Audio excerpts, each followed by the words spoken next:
A woman living alone. She bothers no one. Goes about her church-going life keeping to herself. An uninvited visitor shows up one night. The next day, her closest friends, neighbors, and relatives cannot find her. 50 years later, the answers finally come. My name is M. William Phelps. I'm an investigative journalist and the true crime author of close to 50 books. I've dedicated the past 25 years of my life to helping families of the missing and murdered. Join me next for this Crossing the Line with M. William Phelps shortcut.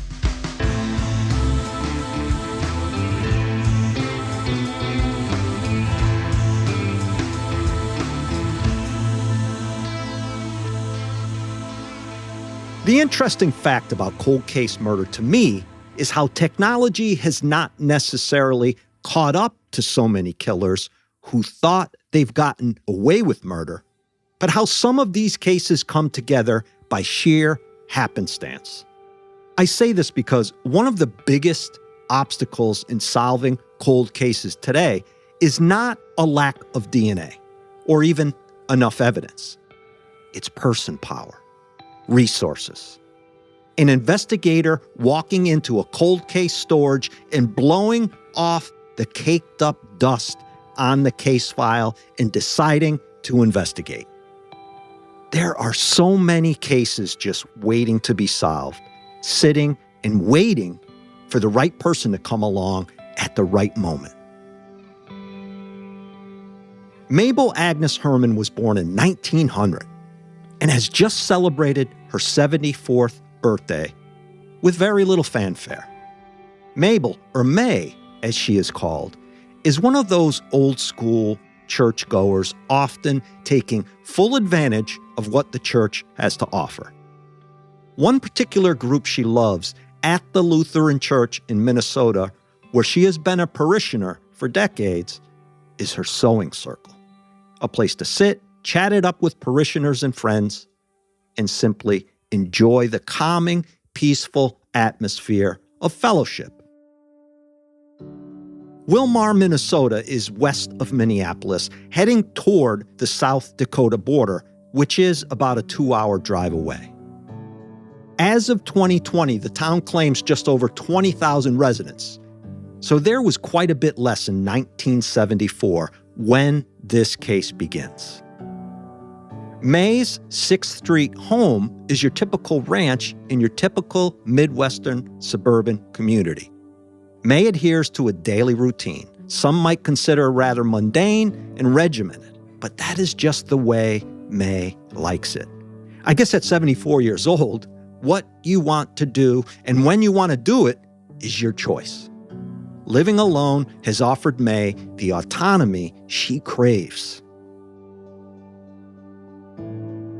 It's January 26th, 1974. May has a conversation with her sister Anne over the telephone. Normal stuff. Things sisters who speak frequently talk about. How are you? How you been? When we getting together? I'll talk to you again tomorrow. Somewhere near 11 a.m. that morning, May and Anne hang up and go about their day. Close to 2 p.m., the local afternoon paper boy is making his neighborhood rounds and waves a hello to May as he sees her letting her cat out the front door. As the afternoon progresses into early evening, May's neighbor sees her in her yard and, according to one police report, did not notice anything suspicious going on. In this neighborhood, anything suspicious or sketchy would surely stand out. It's quiet and not much of anything really happens. That next day, as Anne tries to get hold of her sister, May is not answering her phone, which is odd. Where in the heck could she be? May is not one to be gallivanting around town, out shopping or going for walks. She's a homebody and very much responsible about contacting family and friends. At about mid-evening on that day, Wilmar police receive a call to head out for a welfare check on May. See what's up. There has to be some sort of reasonable explanation. Maybe she'd fallen, hurt herself, and cannot get up. And look, I'm sorry for this and for the reference, but do any of you remember that Life Call commercial from the 1980s? And I'll say this, the best inventions are born out of necessity. Life Call was a breakthrough system for elderly people living alone. And the marketing basically added a catchphrase into the public lexicon, at least back then. And I have to give into temptation and play you this ad, just so we're all on the same page. Recently, when I became deathly ill, I was able to summon an ambulance, my next-door neighbor, my family, and my doctor without picking up a telephone. I used this remote control to contact Life Call, my 24-hour emergency medical response service. Watch. You just press this button and speak into the air and... I'm having chest pain. I'm calling paramedics and your family, Mr. Miller. I've fallen, and I can't get up. We're sending help immediately, Mrs. Fletcher. See? Protect yourself with Life Call, and you're never alone. It's cheesy and kind of hokey, and yet the marketing is brilliant. I mean, here we are 35 years later, and it still comes up. I remember being a kid. We kind of made fun of the ad, or maybe the people in the ad. Thinking about it now. I've fallen, and I can't get up, that woman. We all tried to imitate her voice. But anyway, beyond my little nostalgic trip down pop culture lane, May did not have any such system in place in 1974, and her family is greatly concerned about her as the night of January 27th, 1974 carries on. If she had fallen and couldn't get up, well, she's in big trouble. So Anne heads over to May's to check on her. By 8:45 p.m., several people are congregated outside May's front door. Worried neighbors had called the local doctor, who is also there. Before police arrived to conduct that welfare check, the doctor and Anne, May's sister, go inside, where they soon find May laying on the living room floor. She hadn't fallen or had a heart attack. This is obvious to the doctor as he kneels down and takes a look at her. Staring at May's neck, the doctor turns to Anne, who is standing right next to him, and he asks Anne this: "Did Mabel have a tracheotomy?" "No," Anne says. "She has not been ill for 20 years. The doctor is perplexed because, as he says in a report of that moment, the wound in the throat looked very much like one would see from a recent procedure. The doctor then notices that May has blood all over the front of her sweater, so he unbuttons the sweater to inspect May's chest area, see where this blood is coming from. Wilmar police soon arrive and, upon entering the house and taking one look at May, realize immediately that she has been stabbed repeatedly in the chest and neck. A frenzied, violent attack. There doesn't seem to be any sign of forced entry, and so one of the most pressing questions becomes right away, who in the hell would want to murder Mabel? There doesn't appear to be anything missing from her home, nor does there appear to be much of a struggle. So what happened inside Mabel's house? This is a question that will take some 50 years, 5 decades, to answer. More of this Crossing the Line with M. William Phelps shortcut in one moment. I'll be right back.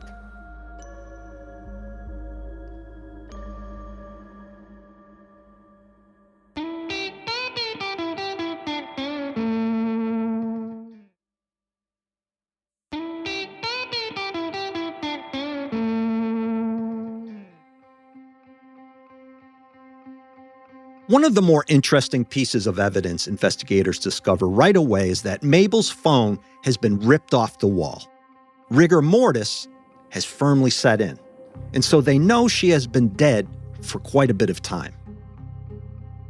The chief of police is called out to the scene, and he realizes that the murder doesn't seem to be the result of a burglary gone bad, one in which Mabel might have interrupted. And it also appears as though Mabel was alive the previous day as of late afternoon, because that day's newspaper is out and opened on the table, and it is clear she has been reading it. So they have kind of a timeline going.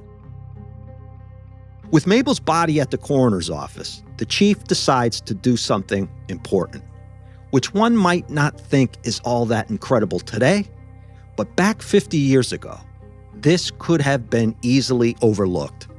And it is a decision which will eventually solve this case. He collects all of Mabel's clothes, puts them in an evidence bag, and then, the important part of this, he orders that the evidence be sent off to the Minnesota State Crime Bureau. In total, Mabel had sustained 38 stab wounds to her chest, abdomen, and neck. Underneath her chin are 6 additional wounds, scrapes of some sort. So this is a frenzied, violent attack. There is absolutely no way her killer has not left evidence behind. They find and then interview the paperboy. He gives them a timeline. 1:30 the previous day, he says. He never spoke to Mabel, but he did see her letting her cat out the front door. Investigators fan out and begin interviewing neighbors and anyone in the area who might have seen someone, a stranger, a local, anyone acting suspicious or odd, or any shady business seemingly going on over at Mabel's late into that day. Because it was a Saturday, there could be the chance somebody saw something.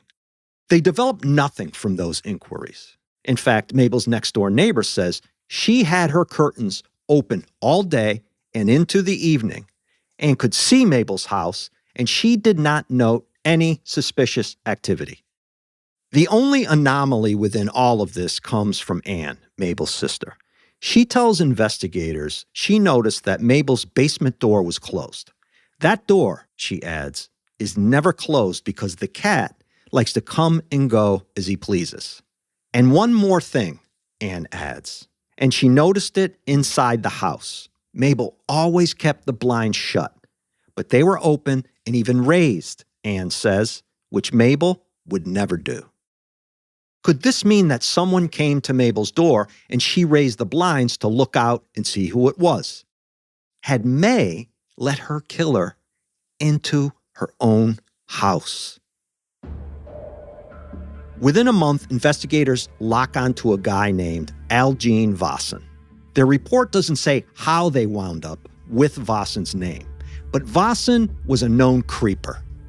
A dude from Wilmar with a reputation for lurking around the neighborhoods and peeping into the windows of his neighbors. You know, hoping to find a woman getting dressed or taking a shower. Vossen is a strange-looking guy. He has these really long earlobes, short buzzed hair, deep-set dark eyes, thin lips, and a pockmarked face. And he just comes across as someone, if you are a female, you'd want to avoid at all costs. Sorry to judge a person on how he looks, but you all understand what I am saying here, I am sure. Some people just radiate that creepy vibe, and Vossen is one of those guys. Vossen has also been known to knock on doors and act strangely, ask weird questions, perhaps checking to see if anyone is home, and it seems he has been trying to get into homes this way. I suspect the guy was someone who liked to steal women's underwear. Sorry. In the 70s and 80s, there seemed to be a lot of these strange dudes sneaking around. Now they just buy them on the internet, right? Craigslist. They don't have to break into people's houses anymore. Vossen had done time in prison for peeping, and however which way investigators land on him, when they interview Vossen, they get a clear indication that he is lying to them about his whereabouts during the time of the murder. Yet they have nothing on the guy and can't seem to place him in the neighborhood when Mabel was murdered. Vossen's alibi is weak, they know, and is totally dependent upon his girlfriend at the time. But nonetheless, he has accounted for his time on that day, and at this point, there is nothing they can do. Years go by, and they don't really develop any serious suspects beyond Vossen. So the case runs cold. Whenever new investigators come into the department, they have a look at Mabel's murder and always land back on Vossen. Each time he is re-interviewed, he grows extremely hostile, before finally telling investigators at some point he is finished talking about the case. One of the last times they speak with Vossen is in 1979. During that conversation, Vossen becomes angry and starts to mix up his words. He is visibly shaken by the mere mention of the case. All indications he's hiding something. Otherwise, why would you not want to help? Why would you become so upset and angry over answering questions which could help solve the brutal murder of an elderly neighbor? That's a giveaway right there. When they talk about the case, investigators are interested in the questions Vossen kept asking them, which tell detectives that he is fishing for information about the investigation, what evidence they have and where they are, which is telling in and of itself. Still, decades go by. A new team comes in and reviews the case during the late 1990s and into the early 2000s. And they find a report of Vossen potentially having been spotted peeping on the same night Mabel was murdered, close to where Mabel lived. The only reason Vossen's name had come up in the report was that a man fitting his description was seen getting into a vehicle which had come back registered to Vossen. This is the reason why they didn't have Vossen's name connected to that case back in the day. All they had was a report of a man. They don't realize until later that the description of that man fits Vossen to a T. So that's when they decide to look into it. In 2020, investigators decide to resubmit the clothes the chief had taken from the pathologist and had sent to the state crime lab. And like so many cold cases today, a hit to an unknown donor comes back. So they have Mabel's killer's DNA from her sweater. That is clear. Over the course of the 46 years since Mabel's murder, 2 additional suspects had emerged. Both look good on paper, both scumbags in their own right. So investigators get hold of those men and get a DNA sample from each one. Both of those suspects are cleared. What they don't have and now need is a sample of Vossen's DNA. Rule the guy in or exclude him and move on. That is the plan. So they get a warrant, and Vossen is now mandated by a judge to give up his DNA. They track the Peeping Tom down on July 7th, 2020, and take samples from the inside of his cheeks. This has been going on since 1974, all because of that one damn officer, Vossen rages, blaming a specific investigator, trying to give the impression the guy had it out for him. "I did not kill her," he then yells. "I was at the American Legion that night. There is no reason why my DNA would be found on her sweater. I have no doubt this will come back negative." The thing about certain angry suspects, especially those in a rage, is that they will say things which will later come back to haunt them, as Vossen does here. Nobody had mentioned DNA connected to May's sweater. That's quite an assumption. They now know for certain they have their guy. They send Vossen's DNA to the lab, and of course, it comes back positive. His DNA has been found on Mabel's sweater. Algene Vossen, they have no doubt, murdered Mabel. There is no other reason for his DNA to be anywhere near her house, better yet, on her clothing. Vossen is ultimately convicted of the murder, but gives no reason why he felt the need to kill Mabel. There seems to be no motive here other than the fact that Vossen took things too far with his deviant business of peeping, and maybe Mabel perhaps caught him in the act, and he did not want to go back to jail, so he killed her. Either that, or he wanted to burgle her home, knocked on her door, and realized she was inside. If we dug deeper into the guy's background, I guarantee there is some sort of depraved sexual behavior in his history. And there are probably a few rapes in his past as well. Condemn me for judging the guy, but a career scumbag Peeping Tom escalates his behavior. It's inevitable.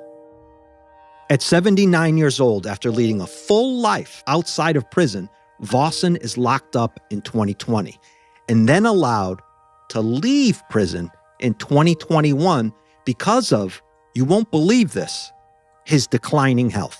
The reason the prison system gives for allowing him to leave is that the prison has been unable to find an appropriate care facility for him, and so he is released to his family in Iowa.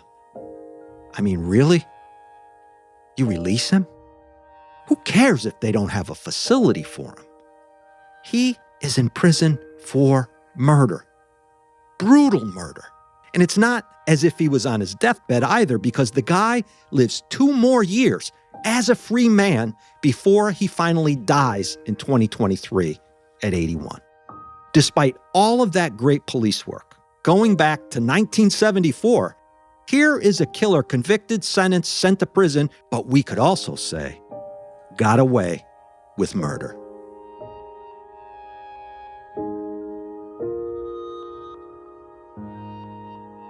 That's it for this monthly shortcut. I release one of these per month, along with my more in-depth, longer, weekly Crossing the Line with M. William Phelps episodes. Thanks for tuning in. Be safe, be aware, be alert.